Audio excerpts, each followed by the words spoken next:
You're born in 100 BCE into a family that claims to be descended from Venus herself. Sounds fancy, right? Except for one tiny issue. Your patrician family has all the prestige of a retired gladiator's helmet. Shiny, but broke. Sure, you're from the genes, Julia, an ancient Roman aristocracy, but in the social ladder of Rome, you're on the rung just above guy who cleans public baths. Your dad, a mid-tier political figure with no real clout. Your mum, a strong, influential woman who probably did most of the heavy lifting in making the household seem respectable. By age 16, you're already embroiled in political drama because your family backed the wrong horse in Rome's bloody civil war. Cue Gaius Marius versus Sulla, a feud so vicious it makes modern politics look like a bake sale. Then comes the kicker. Sulla, the ultimate Roman dictator, decides you're too connected to his enemies and strips you of your inheritance, your priesthood, and your wife's dowry. Oh, and he tries to force you to divorce her. You refuse because you're just that stubborn, or stupid, depending on who you ask. As a result, you're marked for death,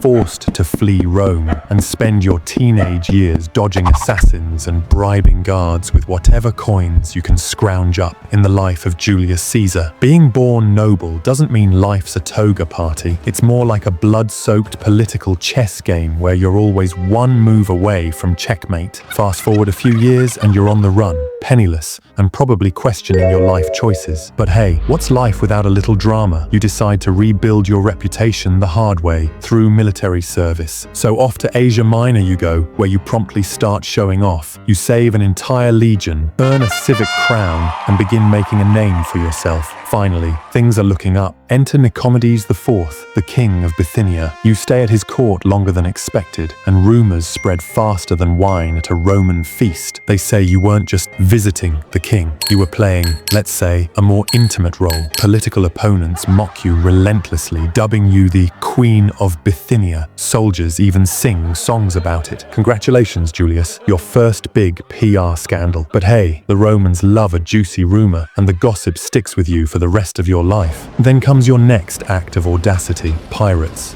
While traveling, you're kidnapped by Cilician pirates who demand 20 talents in ransom. Offended at the low price tag, you demand they raise it to 50. You spend the next 38 days treating them like your personal entertainment troupe, joking that you'll crucify them once you're free. Spoiler alert, you do. Don't mess with Caesar even when he's broke and unarmed. Your reputation grows, but so does your debt and your list of enemies. After all, Rome's a city where grudges are eternal. Now back in Rome, you realize something crucial. In this city, it's not about who you are, it's about who you owe. And boy, do you owe everyone. Your ambitions for power don't come cheap, and to fund them, you borrow money like a frat bro ordering rounds at the bar. Your biggest investor, Crassus, the Roman equivalent of a hedge fund billionaire. He bails you out with 17,500 kilograms of silver. Yes, kilograms, because he sees potential in your charm, cunning, and dangerous levels of audacity. Meanwhile, you're hustling through the cursus honorum, Rome's political ladder. First, you charm the masses as an aedile by throwing parties that make Coachella look like a school bake sale. Gladiator games, festivals, free grain. You're basically bribing the public, and they love you for it. Sure,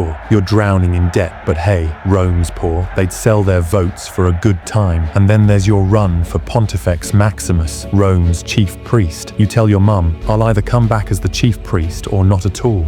If you lose, you're skipping town to dodge your creditors. Miraculously, you win, and suddenly you've got prestige, a fancy title, and a slight reprieve from your creditors breathing down your neck. But the higher you climb, the more enemies you make. The Senate? They're eyeing you like a snake coiled to strike. In Rome, success doesn't just breed jealousy, it breeds murder plots. By 60 BCE, you've learned the golden rule of Roman politics. You can't climb the ladder without a little help. Enter the first triumvirate, a secret pact with Crassus, the money man, and Pompey, Rome's celebrity general. Between the three of you, you've got the cash, the clout, and the cunning to take over the Republic, or at least make everyone hate you. To seal the deal, you play matchmaker, marrying off your daughter Julia to Pompey. It's awkward, but hey, nothing says alliance like family dinners with your political rival. Together, you manipulate elections, push through laws, and stomp on the Senate's toes. Your agrarian reform wins over the plebs, but the elite, they're clutching their pearls harder than ever. Of course, things go sideways. Crassus gets himself killed in a disastrous Parthian campaign, and Julia dies in childbirth, breaking your bond with Pompey. Rome's favorite romance turns sour, and by 49 BCE, Pompey is working with the Senate to clip your wings. They demand you disband your army and return to Rome